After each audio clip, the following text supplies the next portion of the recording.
Hey everyone, and welcome back to The Explainer. I am so thrilled you're joining me today because we're going to unpack a truly fascinating piece of writing called The Architecture of Resilience Through Loss.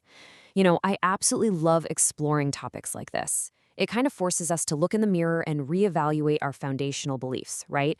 So today, we're diving deep into what actually dictates our inner strength. We'll distill this incredible source material into a clear, structured journey. Grab a coffee, get comfortable, and let's start uncovering the hidden blueprints of human resilience. Right off the bat, I want you to honestly ask yourself, what truly defines your strength? If we went and asked 100 people on the street, most of them would probably point to, I don't know, their bank accounts, their physical fitness, their status, or maybe just the sheer amount of stuff they've managed to collect over a lifetime. We are so culturally conditioned to believe that accumulation equals power. But the source material we're unpacking today totally flips that concept on its head. It asks us to consider a wild paradox. Does your strength actually come from what you have, or does it emerge from what you are utterly terrified of losing? Okay, let's jump right into section 1, the illusion of strength, rethinking what makes us powerful. To really grasp this, we need to completely dismantle a very common misconception. So, we typically equate power with accumulated possessions and amassed wealth. Basically, the more you have, the stronger you are, right? Well, the text explicitly calls this out as a false illusion. It's a facade. True power actually resides in our courage and our determination. But here's the fascinating twist. Our courage and determination aren't just random traits that we either have or we don't. They are directly tied to the magnitude of what we stand to lose.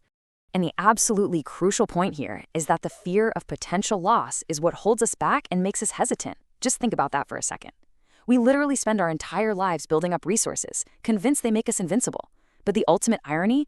The more we have to lose. The text argues that it's this exact fear, the fear of losing our possessions or our status, that creates weakness and hesitation. Our so-called resources can actually become the very anchors weighing down our true potential. Which brings us to Section 2, the anatomy of fear, the crucible of loss. To figure out our own strength, we first got to understand exactly what kinds of losses actually test our resolve. So, what are we actually afraid of losing? Look, the text isn't talking about misplacing your car keys or dropping your phone. It identifies profound, deeply personal stakes, things like a cherished relationship, a hard-earned reputation, or a deeply held belief. These are literally the pillars of our identity. When you realize this, it clicks. True fear isn't about material deprivation. It's an existential threat. It's about losing the very things that make us who we are. Moving right along to Section 3, testing our true character, the emergence of resolve. Let's see what happens when the prospect of losing these deeply personal things becomes a reality. The text sets up a very clear cause and effect. It starts with a trigger, the prospect of losing something valuable. When those core relationships, reputations, or beliefs are threatened, our resolve gets severely tested. It's like a massive pressure cooker. And the results? Our true character emerges. It's really only in these terrifying moments of potential loss that the mask finally drops. I mean, you don't find out who you really are when everything is perfectly safe, right? You find out who you are when everything is on the line. Which actually leads us to this incredibly powerful, almost mathematical equation from the source text. The greater the potential loss, the greater the potential for growth and transformation. This is exactly why this matters to you right now. Normally, we view the risk of a huge loss as a purely negative thing, something to avoid at absolutely all costs. But the text flips that. It frames it as a proportional opportunity. Massive fear equals a massive opportunity for transformation. The higher the stakes, the higher the ceiling for your own personal evolution. All right, let's head into Section 4, the architecture of resilience, unlocking hidden strength. Here, the source gives us an actual, practical blueprint to overcome all that hesitation. The text lays out a super clear, actionable 3-step formula. Step 1, confront fears. You literally have to look directly at the possibility of losing those cherished things.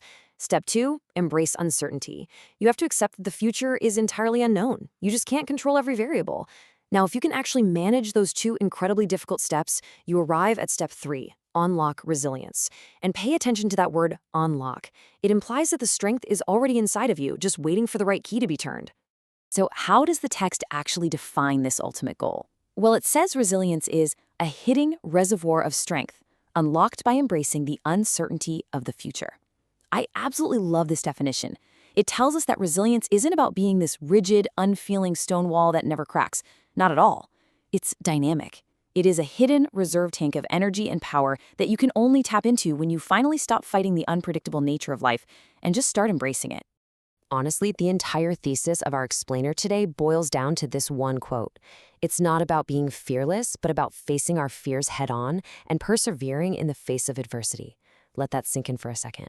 True strength doesn't require the absence of fear. Actually, it requires the absolute presence of it. If you aren't afraid of losing something, you aren't really demonstrating courage. The brave person isn't the one who feels nothing. No, the brave person is the one who is absolutely terrified of the potential loss, but chooses to step forward and persevere anyway.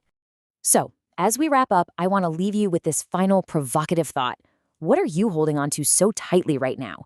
And more importantly, how might facing the fear of losing it be the exact catalyst you need to transform into a much stronger version of yourself? It's a pretty challenging question, I know.